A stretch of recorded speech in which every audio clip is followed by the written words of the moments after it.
Hello guys, welcome to our education platform by Engineers Point में आप सभी लोगों का फिर से एक बार बहुत बहुत स्वागत है। बहुत से बच्चों की क्वेरी थी कि स्लोप और डिफ्लेक्शन क्या होता है, इसके ऊपर एक वीडियो प्रोवाइड किया जाए। तो चलिए बेटा, चैप्टर 3 होगा ये स्लोप और डिफ्लेक्शन का, जिसमें मैं आप लोगों को बताऊंगा कि स्ट्रेंथ ऑफ मटेरियल सब्जेक्ट का पार्ट है। ठीक है, कि स्लोप और डिफ्लेक्शन होता क्या है। तो बड़ा इंपॉर्टेंट, बहुत ही ज्यादा इंपॉर्टेंट सब्जेक्ट है for any point of view, चाहे कोई भी एग्जाम हो, इसके लिए बहुत ज्यादा इंपॉर्टेंट है। ठीक है, तो चलिए स्टार्ट करते हैं, टाइम वेस्ट अब करेंगे नहीं, फटाफट स्टार्ट कर रहे हैं बेटा। स्लोप और डिफ्लेक्शन होता क्या है। तो सबसे पहला जो हेडिंग है आज का वो है बेटा डिफ्लेक्शन। कि डिफ्लेक्शन का मीनिंग मैं समझा दूं आपको कि what is meaning of deflection. तो ध्यान से देखिएगा क्या होता है डिफ्लेक्शन। देखिए, जनरली डिफ्लेक्शन बीम के लिए हम लोग डिटरमाइन करते हैं। तो देखिए, आपका ये बीम सेक्शन है, ये बीम रखी हुई है, दो सपोर्ट्स हैं, इन दो सपोर्ट्स के ऊपर आपकी बीम क्या कर रही है बेटा, रेस्ट पोजीशन में रखी है। ठीक है, ये आपका बीम मेंबर है या बीम सेक्शन है, ये दो सपोर्ट्स हैं। मैं यदि इसके ऊपर लोड लगा दूं, यदि पी लोड मैंने इस बीम के ऊपर लगा दिया, तो डेफिनेटली ये बीम जो होगी इस तरह से बेंड होने की कोशिश करेगी, इस तरह से बेंड होने की कोशिश करेगी। तो ये जो बेंड हुआ है, तो इस बेंड सेक्शन को हम बोलेंगे क्या बेटा, डिफ्लेक्टेड शेप। क्या कहेंगे इसे, डिफ्लेक्टेड शेप। क्यों हुआ, बिकॉज ऑफ कि आपने लोड अप्लाई किया, और लोड अप्लाई करने के बाद आपकी ये जो बीम है वो इस तरह से डिफ्लेक्ट हो गई। समझ में आ गई बात। तो इसी को क्या बोला जाता है, डिफ्लेक्शन। बात समझ में आ गई। तो आप कैसे इसे लिखेंगे या कैसे इसे एक्सप्लेन करेंगे।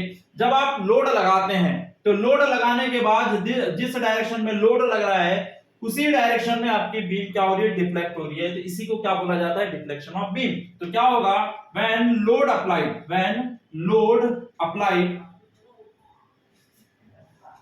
Beam deflected in direction of load, in direction of load, it is called deflection. It is called deflection of beam. Deflection of beam. बात समझ में आ रही है, इसी को हम डिफ्लेक्शन कहते हैं। सिंपल सी बात है। अब डिफ्लेक्शन काउंट कैसे करते हैं, देखिए, आप बीम के इस सेक्शन में कई सारे पॉइंट्स आप ले सकते हैं। जैसे कि मैंने यहाँ एक पॉइंट ले लिया, यहाँ एक पॉइंट ले लिया, यहाँ एक पॉइंट ले लिया, यहाँ एक पॉइंट ले लिया, है ना। ये ए पॉइंट हो गया, ये बी पॉइंट हो गया, ये सी पॉइंट हो गया, डी पॉइंट हो गया। किसी ने पूछा कि ए पॉइंट का डिफ्लेक्शन कितना है, मतलब कि इस पहले सेक्शन ऐसा था, एकदम स्ट्रेट था, अब डिफ्लेक्ट हो गया। तो अब ये वाला जो सेंटर है, इस सेंटर से यहां तक जाने में कितना डिस्टेंस कवर हुआ है, यही क्या होगा, डिफ्लेक्शन होगा इस पॉइंट ए का। तो ये हो जाएगा बेटा वाई ए। इस पॉइंट से यहां तक का जो डिफ्लेक्शन हो जाएगा क्या हो जाएगा बेटा, वाई बी। जनरली डिफ्लेक्शन को वाई से डिनोट करते हैं या डेल्टा से करते हैं ना। यहां का क्या हो जाएगा बेटा, ये सेंटर टू सेंटर क्या हो जाएगा, ये वाई सी। सी पॉइंट का डिफ्लेक्शन यहां से यहां क्या हो जाएगा, ये आपका वाई डी। यहां पे शिफ्ट हो गया, मतलब ए डेस, ये बी डेस, ये आपका सी डेस और ये डी डेस पॉइंट हो जाएंगे। बात समझ में आ गई। ये डिफ्लेक्शंस है, various deflections of the points. बात समझ में आ गई, कैसे डिफ्लेक्शन हम अलग अलग पॉइंट्स के लिए काउंट कर सकते हैं। इसका मतलब यह है कि यहां से बीम कितने नीचे गई, इस पॉइंट से बीम कितने नीचे गई, तो जितना आपका बीम शिफ्ट हो गया है due to your applied load, that is your deflection. बात समझ में आ गई, इसे नोट कर लें। अब नेक्स्ट टर्म आ जाती है इसी में, स्लोप। अब नेक्स्ट टर्म क्या है बेटा, इसी में क्या है, स्लोप। स्लोप का मीनिंग समझ लेते हैं, क्या होता है स्लोप। तो देखिए, बीम इस तरह से थी, मैं अब ऐसे बना रहा हूं, सिंपल सी लाइन दिखा रहा हूं आप लोग, है ना। इस तरह से आपकी बीम थी बेटा, और ये आपका लोड लगा है पी। बीम है, सेम बीम है ना, सिर्फ मैंने लाइन से दिखाया, ऐसे ही दिखाया जाता है जनरली। लोड लगा दिया मैंने पी लोड लगाने के बाद इसने ऐसा कर्वेचर गेन किया। ठीक है, इस तरह से कर्व शेप में क्या होगी आपकी बीम जो है, वो सेक्शन क्या हो गया, डिफ्लेक्ट हो गया। डिफ्लेक्ट होने के बाद मैं यदि काउंट करूं इस ओरिजिनल पोजीशन से, मैं काउंट करूं कि ये बीम जो है इस तरह से रोटेट हुई, इस तरह से रोटेट हुई, मतलब ये बीम इस तरह से रोटेट हुई, तो कितने एंगल से रोटेट हो गई बीम, अपनी ओरिजिनल शेप से कितने एंगल से रोटेट हो गई। तो यही होता है आपका स्लोप थीटा। बात समझ में आ गई। तो स्लोप क्या होगा बेटा, स्लोप इट इज द, या इसी को रोटेशन, देखिए थोड़ा सा फर्क होता है रोटेशन और स्लोप में, बट जनरली हम एक ही दिखाते हैं, है ना। तो अभी आप लोग याद रखें स्लोप क्या होता है, तो it is the rotation of beam section two its original position. बात समझ में आ रही है, जो ओरिजिनल पोजीशन थी उससे क्या है, इसका रोटेशन है, सिंपल। इसको किसमें दिखाएंगे बेटा, शो करेंगे, एंगल में शो किया जाएगा। बहुत कम होता है, बहुत ही ज्यादा कम होता है, ज्यादा, क्योंकि यदि आपकी बीम जो है वो डिफ्लेक्ट हो जाएगी या रोटेट हो जाएगी ज्यादा, तो फिर डिजाइन करने का मतलब ही क्या रहेगा। तो हम मान के चलते कि कुछ ना कुछ अमाउंट में आपकी बीम क्या होगी, डिफ्लेक्ट जरूर होगी, ये मान के चलते, उस हिसाब से हम डिजाइन करते हैं, उतनी स्ट्रेंथ प्रोवाइड की जाती है। बात समझ में आ गई। तो स्लोप क्या होता है, रोटेशन क्या होता है, या फिर डिफ्लेक्शन क्या होता है, आई होप कि आप लोगों को समझ में आया होगा। इसे नोट कर लेना, यदि स्लोप की डेफिनेशन पूछा जाए तो इसको थीटा से डिनोट करते हैं और इसको y से या फिर डेल्टा से डिनोट किया जाता है, ठीक है। तो ये रेडियन में, इसकी वैल्यू रेडियन में या फिर आपका डिग्री में, रेडियन और डिग्री में होगी वैल्यू, ठीक है। और डिफ्लेक्शन की mm, सेंटीमीटर या मीटर में आप लोग वैल्यू रखेंगे। सीधी सी बात है, कितना यहां से पॉइंट यहां गया, बी पॉइंट यहां शिफ्ट हो गया, सी पॉइंट यहां शिफ्ट हो गया, डी पॉइंट यहां से, मतलब कितना डिस्टेंस शिफ्ट हुआ है, यही बात है ना। समझ में आ गई बात। चलिए आगे बढ़ते हैं कि इसको कैलकुलेट करने के लिए कितनी मेथड्स आपके पास है, इसकी बात करते हैं कि डिफ्लेक्शन और स्लोप यदि आपको बीम का फाइंड आउट करना है तो कितनी मेथड्स आपके पास अवेलेबल है, इसकी बात हम कर लेते हैं। वेरी इंपॉर्टेंट, आप लोग ध्यान से देखिएगा क्या क्या मेथड्स है। तो मेथड्स की बात कर रहा हूं मैं, मेथड्स कि कौन कौन सी मेथड्स आप यूज करेंगे एंड स्लोप एंड डिफ्लेक्शन के लिए, डिफ्लेक्शन एंड स्लोप या slope and deflection find out करने के लिए कौन कौन से मेथड यूज करते हैं। तो मेथड्स की बात कर रहा हूं बेटा, तो यहां पे दो तरह की मेथड्स दी गई हैं, दो तरह की मेथड्स हैं। तो एक है आपकी इंटीग्रेशन मेथड, इंटीग्रेशन मेथड, दो तरह की मेथड्स हैं, इंटीग्रेशन मेथड, और सेकंड है आपका जियोमेट्रिक मेथड, जियोमेट्रिक मेथड्स, ठीक है। तो दो तरह की मेथड्स है आपके पास, integration methods and geometric methods. तो इसमें बेटा सबसे इंपॉर्टेंट जो मेथड है इंटीग्रेशन मेथड, मतलब इसमें इंटीग्रेशन का यूज होगा, और जियोमेट्रिक मेथड मतलब इसमें शेप का यूज होगा। किसका शेप, ये मैं आपको बताऊंगा। तो इंटीग्रेशन मेथड में फर्स्ट है जो वो है बेटा आपकी double integration method, double integration method. Note कर लें इन चीजों को, है ना। Integration method double integration method. Second है बी आपका मैकॉलेज मेथड, वेरी इंपॉर्टेंट, दोनों ही इंपॉर्टेंट मेथड्स हैं। कभी कभी आपको क्वेश्चन 1 मार्क्स में पूछा जाता है, एई या जेई के एग्जाम में या पीएससी के एग्जाम में आपको 1 मार्क का क्वेश्चन जरूर पूछ लेता है यहां से, तो आप लोग इसे ध्यान से देखिए। जियोमेट्रिक मेथड की बात करता हूं, तो इसमें जो फर्स्ट मेथड है, इंपॉर्टेंट मेथड, वो है area movement method, very important method. और सेकंड है बेटा कॉन्जुगेट बीम मेथड। तो ये दोनों ही मेथड लगभग सेम है, और ये भी दोनों मेथड लगभग सेम है, लेकिन किसका यूज कब करेंगे ये आपको समझना बहुत जरूरी है। तो मैंने आप लोगों को बताया था बेटा कि बीम कितने तरह की होती है, एक होती है आपकी कैंटिलीवर बीम, है ना। आप लोगों को स्ट्रेंथ ऑफ मटेरियल में 2 तरह की बीम्स पढ़नी है, यदि आप गेट और पीएससी यूनिवर्सिटी लेवल पे 2 टाइप की बीम्स पढ़नी होती है basically, cantilever and simply supported. But आपको गेट, ईएससी और पीएससी के लेवल पे पढ़ना है तो बाकी भी बीम्स हैं, कंटीन्यूअस बीम है, ठीक है, प्रॉप कैंटिलीवर बीम्स है, उन सबकी भी स्टडी करना होता है। चलिए, और एक है आपकी सिंपली सपोर्टेड बीम, ठीक है। इसके ऊपर यदि पॉइंट लोड लगा है तो क्या होगा, डिफ्लेक्शन। इसके ऊपर पॉइंट लोड लगा है तो क्या होगा, डिफ्लेक्शन। ये 2 केस, और एक केस होता है क्या, जब आपका यूडीएल लगाओ और दोनों बीम पे, ये तो कैंटिलीवर बीम है, ये आपका सिंपली सपोर्टेड बीम है, इसके ऊपर आपका यूडीएल लगा है। इसकी यूनिट आपको पता होनी चाहिए कि न्यूटन पर मीटर में या किलो न्यूटन पर मीटर में जनरली हम लोग यूनिट प्रोवाइड करते हैं। ये लोड P है, ये लोड P है आपका, इस तरह से। ये स्पान की लेंथ क्या होगी बेटा, L लेंथ है स्पान की। तो ये जो बीम है, बीम की लंबाई को आप स्पान कहते हैं ना, तो स्पान की जो लेंथ होगी वो L होगी। यहाँ पे भी स्पान की लेंथ कितनी होगी बेटा, L होगी। यहाँ पे भी स्पान की लेंथ L होगी। तो ये सिंपली सपोर्टेड बीम के 2 केस, पॉइंट लोड और यूडीएल के लिए, और कैंटिलीवर बीम के दो केस पॉइंट लोड और यूडीएल के लिए। ये बड़े इंपॉर्टेंट होते हैं, इनके फार्मूले याद रहना चाहिए, ठीक है।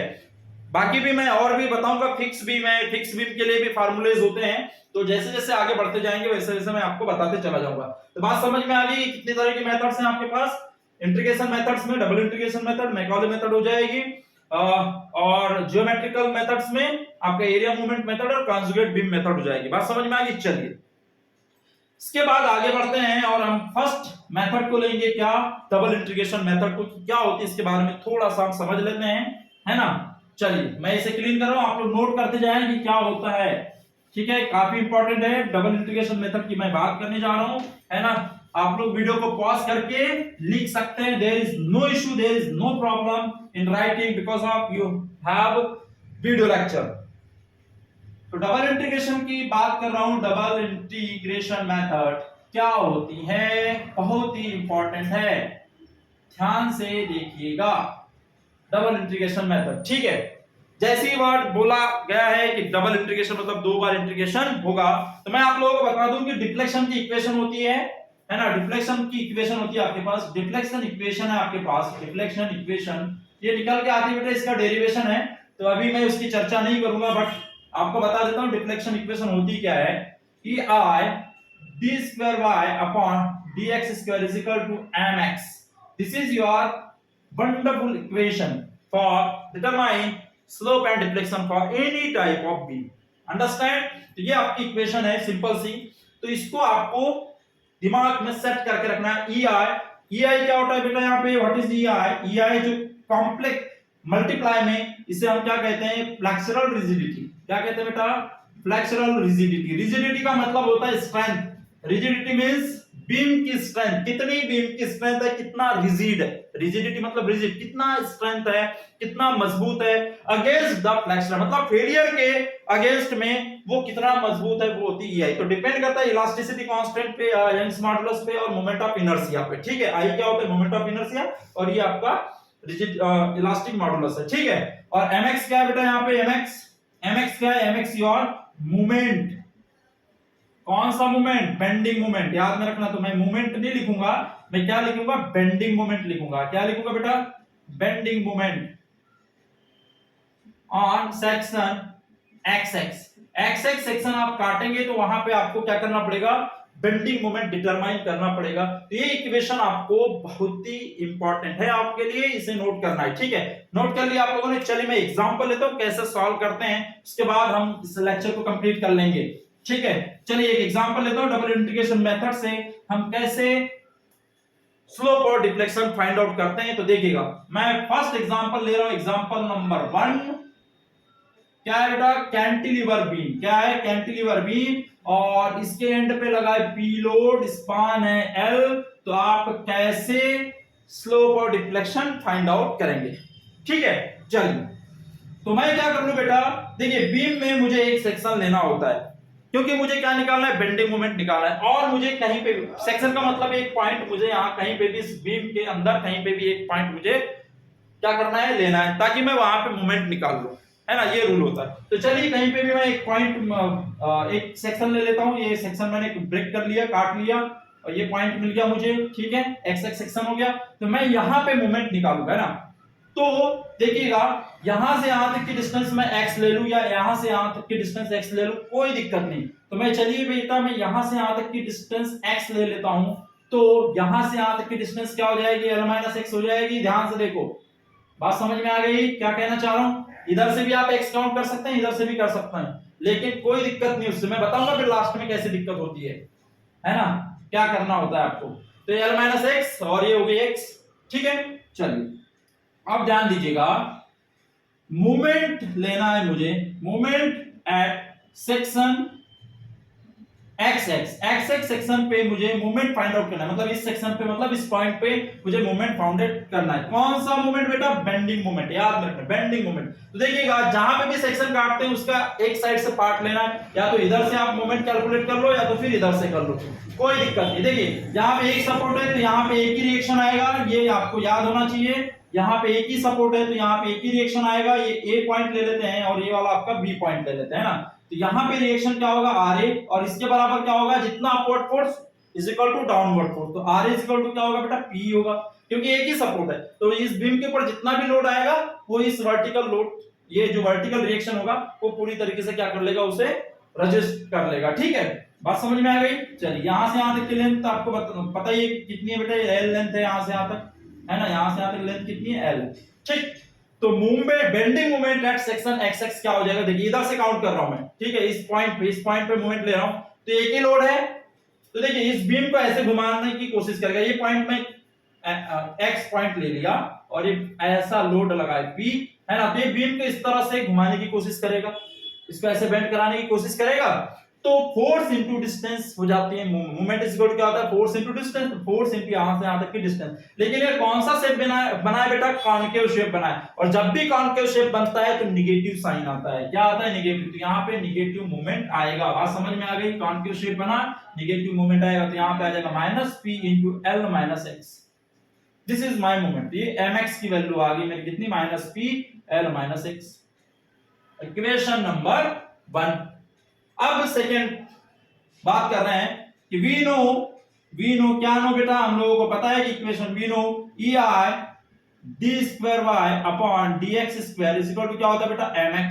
यहां पे मैंने इस वैल्यू को पुट कर दूंगा तो क्या हो जाएगा, -p L - x by equation 1 आप लिख लीजिएगा, तो इस तरह से आ जाएगा, किसके इक्वल आ जाएगा बेटा, EI के इक्वल। तो इसके आगे देखते हैं, तो EI d2y upon dx² is equal to क्या हो जाएगा बेटा मेरा,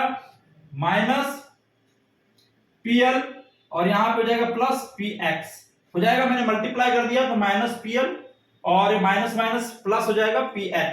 तो इतना तो समझ में आना चाहिए आप लोगों को, मल्टीप्लिकेशन तो आना ही चाहिए, ध्यान दीजिए इसके आगे। मैं अब इसको इंटीग्रेशन कर देता हूं इसका 1 टाइम, है ना, तो पहले तो एक बार करना पड़ेगा, तो ऑन इंटीग्रेशन के बाद तो देखिए यहां से एक पावर कम हो जाएगी, d2y है तो एक डेरिवेटिव कम हो जाएगा, तो यहां कितना हो जाएगा बेटा, देखिए इंटीग्रेशन आना चाहिए, dy/dx हो जाएगा, और यहां पे क्या हो जाएगा, इस पार्ट का इंटीग्रेशन हो जाएगा, तो देखिए -plx हो जाएगा, क्योंकि x के रिस्पेक्ट में कर रहे हैं। देखिए यहां पे डिफरेंशिएशन किसके रिस्पेक्ट में, x के रिस्पेक्ट में dx है, तो इंटीग्रेशन भी x के रिस्पेक्ट में होगा, तो pl का कितना हो जाएगा बेटा, pl क्या है, कांस्टेंट, तो कांस्टेंट का x हो जाएगा प्लस, यहां पे क्या है बेटा, p कांस्टेंट है और x का कितना हो जाएगा, x²/2, तो p x²/2 प्लस कांस्टेंट आ जाएगा c1। ये तो आपको पता होना चाहिए, बात समझ में आ गई। चलिए इक्वेशन नंबर इसको ले लेते हैं आप 2, फिर से एक बार इंटीग्रेट करते हैं, ऑन अगेन इंटीग्रेशन, फिर से एक बार इंटीग्रेशन करते हैं तो क्या हो जाएगा, ध्यान दीजिएगा, फिर से एक बार इंटीग्रेशन कर रहा हूं, तो यहां पे आ जाएगा EI और एक डेरिवेटिव खत्म हो जाएगा, तो यहां बच जाएगा कितना y, मतलब d/dx खत्म हो गया, बचा कितना y का इंटीग्रेशन हम क्या कर रहे हैं ना, और dy अपॉन dx का मतलब क्या है कि y को आपने डिफरेंशिएट किया है, अब आप y को इंटीग्रेट कर रहे हैं, ठीक है, मतलब फिर से जोड़ रहे हैं, तो कितना हो जाएगा बेटा, देखिए -pl x²/2 हो जाएगा, यहाँ पे x की जगह, यहाँ कितना हो जाएगा बेटा, p यहाँ x का क्यूब अपॉन 3 हो जाएगा, और ये 2 बाहर है, p/2 बाहर रहेगा, x² का x³ 3 प्लस c1x हो जाएगा और प्लस c2 आ जाएगा, इक्वेशन नंबर 2। इतना तो आपको पता होना ही चाहिए कि मैं इंटीग्रेशन करते आना चाहिए आप लोगों को, यदि नहीं पता है तो आप लोग 12th की मैथ्स उठा के देखिएगा इंटीग्रेशन की, ठीक है। चलिए इसके आगे देखते हैं, अब हमें बाउंड्री कंडीशन यूज करना है ताकि मैं बाउंड्री कंडीशन से C1 और C2 की वैल्यू फाइंड आउट कर सकूं। C1 और C2 की वैल्यू जो कोफिशिएंट्स है C1, इंटीग्रेशन कोफिशिएंट C1 और C2, ये कब निकल के आते हैं, जब आप बाउंड्री कंडीशन का यूज करते हैं, अदरवाइज नहीं निकलेगा। तो बाउंड्री कंडीशंस कैसे, देखिए ए पॉइंट पे क्या है बेटा, फिक्स सपोर्ट है, फिक्स सपोर्ट पे स्लोप और डिफ्लेक्शन दोनों ही जीरो होता है, मतलब यहाँ पे थीटा 0 होगा और y भी कैसा होगा, 0 होगा, बात समझ में आ रही। लेकिन यहां नहीं होगा, क्यों, क्योंकि ये बीम जो है ऐसे रोटेट हो जाएगी, तो अपने ओरिजिनल शेप से ये नीचे चले जाएगी, तो यहाँ पे y डिफ्लेक्शन भी आ जाएगा और रोटेशन भी आ जाएगा, क्योंकि यहाँ पे कर्व ऐसे बनेगा, तो यहाँ पे मैं कर्व मेंशन करूंगा मैं अभी कैसे होता है, तो देखिएगा, मतलब यहाँ पे थीटा 0 होगा और y भी 0 होगा, यहाँ पे थीटा 0 नहीं होगा, y भी 0 नहीं होगा इस पॉइंट पे, तो मैं यहां लिख सकता हूं x बराबर 0 पर, देखिए x यहां से काउंट किया हूं, अब समझ में आ रही बात, x यहां से काउंट किया, मतलब x बराबर 0 पे क्या होगा मेरा y, थीटा बराबर 0, थीटा बराबर 0, ठीक है, बाउंड्री कंडीशन यूज कर रहा हूं मैं, BC बाउंड्री कंडीशन। ठीक, dy बाय dx को स्लोप कहते हैं, याद में रखना। dy बाय dx को स्लोप कहते हैं, याद में रखना। dy बाय dx को स्लोप कहते हैं। मैं इसको आप प्रूफ करके बताऊंगा। dy बाय dx है क्या, y perpendicular distance, x length, है ना। tan थीटा बराबर होता है, देखो tan थीटा बराबर perpendicular upon base y by x। तो ये क्या होता है, tan थीटा थीटा के लगभग ही होता है, बहुत कम वैल्यू होती है। मैंने पहले बताया कि रोटेशन बहुत कम होता है, तो tan थीटा को आप थीटा लिख सकते हैं। तो क्या हो जाएगा यहाँ पे, थीटा बराबर y अपॉन x। तो देखिए y अपॉन x, dy का मतलब बहुत छोटा, dx का मतलब भी बहुत छोटा, है ना, x। तो बात समझ में आ गई कैसे ये परपेंडिकुलर होता है और ये बेस होता है। ठीक है, चलिए तो ध्यान देते हैं। मैंने फर्स्ट इक्वेशन ले रहा हूं, इक्वेशन 2 से ले रहा हूं मैं, इक्वेशन 2 को ले रहा हूं क्योंकि मैंने रोटेशन यहां पे कंसीडर कर लिया। तो कितना हो जाएगा बेटा, इस साइड में 0 हो जाएगा, ei into dy by dx कितना हो जाएगा 0 इनटू इधर कितना हो जाएगा बेटा, ये भी 0 हो जाएगा, प्लस ये भी 0 हो जाएगा क्योंकि x की वैल्यू कितनी रखना है मुझे, 0 रखना है, प्लस c1। तो c1 की वैल्यू कितनी आ गई मेरी, 0 आ गई। c1 की वैल्यू 0, बहुत ही आसान है बेटा, कोई दिक्कत नहीं। अब फिर से एक बार देखते हैं, x बराबर 0 पर क्या है बेटा, y बराबर भी 0 है ना। इक्वेशन अब कौन सी ले ले बेटा, थर्ड, इक्वेशन नंबर 3 ले ले। तो इक्वेशन नंबर 3 ले लेंगे तो क्या हो जाएगा, देखिए y बराबर 0 पुट करना है, तो 0 पुट किया तो ये वाला पोर्शन 0। उसके बाद में x बराबर 0 पुट करना है, x बराबर 0 पुट करना है, x बराबर 0 पुट करना है। तो पूरा का पूरा क्या हो जाएगा, 0 हो जाएगा। हो जाएगा क्या, हो जाएगा, है ना।